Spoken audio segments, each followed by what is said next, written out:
Okey. Jadi subhanallah, memang hebatlah kalau volunteer. Saya ingatkan pengarah guna kuasa, wajib hadir. Masya Allah, Allah yang berkuasa.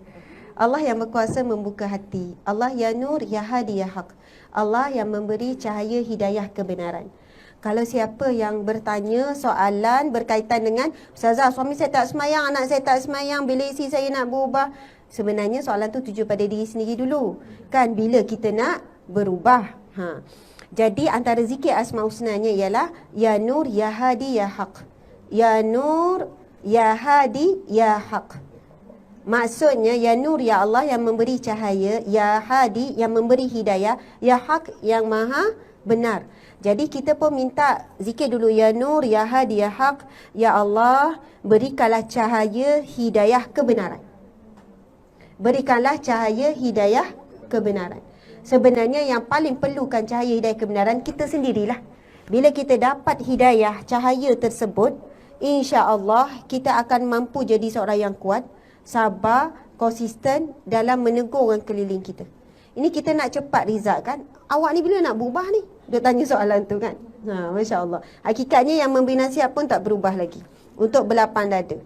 Okey, Masya Allah. Dalam kitab ini ada beberapa tingkatan iman. Ada 5 tingkatan iman. Kita nak tengok kita berada di tingkatan mana. Okey. Suara ni dah kuat kan?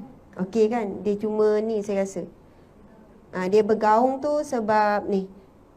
Nama apa tu? Echo. Oh, kat sini dia punya speakernya. Boleh ke saya ni? Saya bawa balik. Saya memang ada speaker sendiri. Kadang-kadang kita standby. Sebab bila ada echo tu kan, echo tu dia berekor gitu. Macam kita cakap, awak di mana? Macam tu. Cubaan. Okey tak? Okey ya? Subhanallah, alhamdulillah, Allahu akbar. Dah kuat ya? Saya ingat nak kuat lagi biar terkejut gitu. Masya Allah, Allahu akbar. Okey, iman ada 5 tingkatan iman. Yang pertama iman taklid. Kalau nak tulis ya, iman taklid. Iman taklid. Iaitu iman yang taklid ni biasa kita dengar kan? Apa yang kita faham taklid? Ikut-ikutan. Selalu orang sebut taklid buta.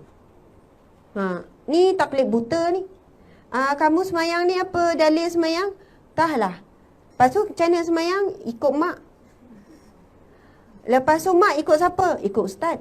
Ini kita panggil taklid buta ke taklid celek? Ada taklid celek lah pula. Sebab ada orang bila kita sebut macam tu, dia faham itulah taklid buta. Tidak.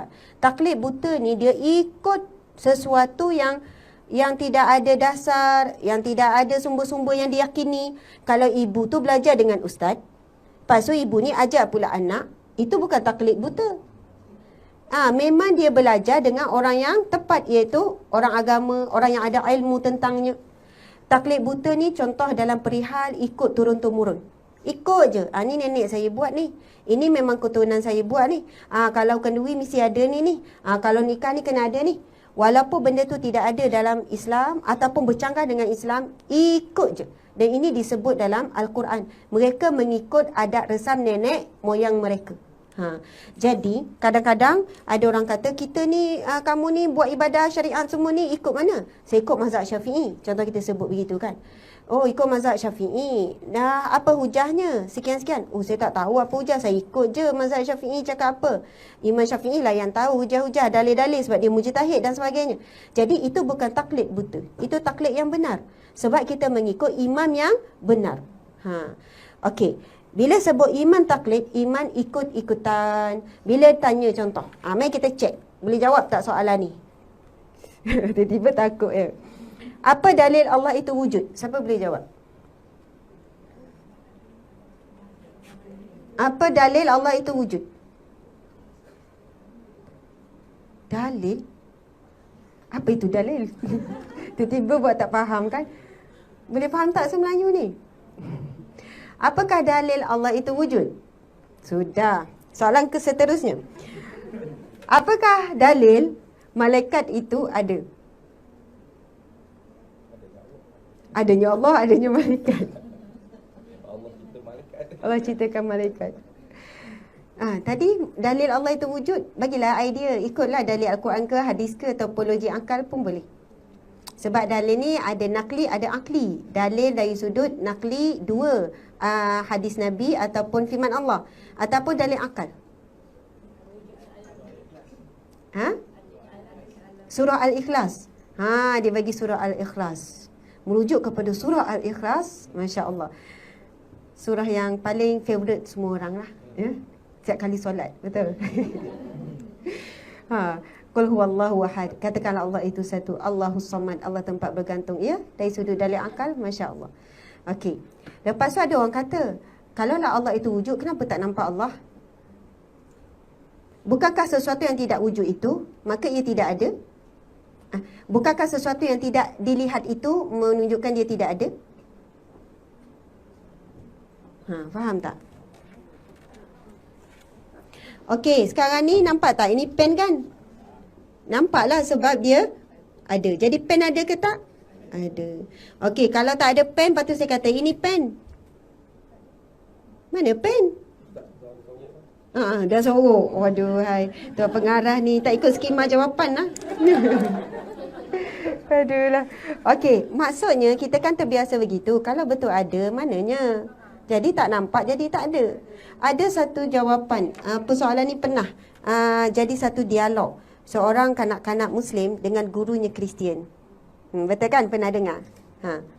Satu hari, guru Kristian ni pun sebutlah, sekiranya saya tak pasti agama mana, wallahualam. Sekiranya sesuatu yang wujud itu wujud, maka ia wujud, dia ada. Maka sesuatu yang tidak nampak itu, maka ia tidak wujud. Lepas tu dia tanya, dia pun kaitkanlah dengan Allah dan sebagainya. Jadi kamu nampak Allah? Tak nampak. Kamu nampak Tuhan Allah? Tak nampak. Bermaksud Allah itu ada ke tak? Jadi semua pelajar jawab, ya tak ada. Budak-budak kan? Maksudnya tak ada lah. Lalu adalah seorang yang menjawab, seorang kanak-kanak. Seorang ni dia bertanya balik. Wahai guru, kamu ada akal ke tidak? Yelah aku ada. Mana akal kamu, tunjukkan. Maksudnya otak memang ada.